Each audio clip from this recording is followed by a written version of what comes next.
Kei te hiko e te hoiho ki te tomokanga. Kei te huakina te hoiho i te tomokanga. Kei te uru te hoiho ki roto i te ao taurikura. Kei te hiko e te hoiho ki te ara poinamu.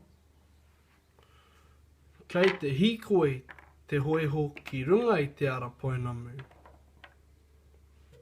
Kei te kite te hoiho i te kōhatu maumahara. Kei te kite hoki te hoiho i te rākau o te ora. Kei te hiko e te hoiho ki runga i te ara pango.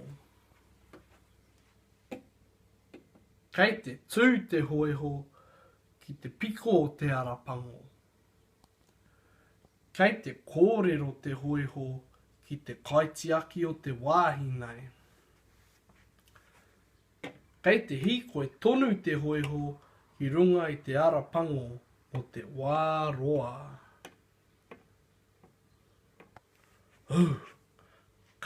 Kei te wehi te hoiho i te raiona.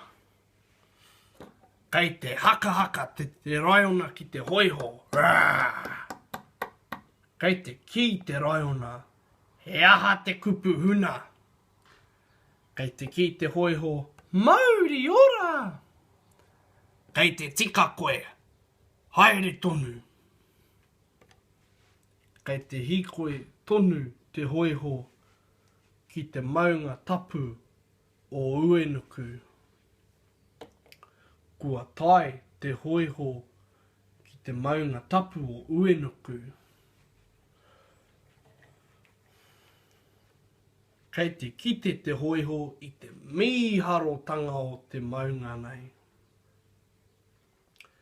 Kei te piki te hoiho i te kirunga i te maunga nei. Kua tae te hoiho ki te taumata o te maunga nei. Yeah.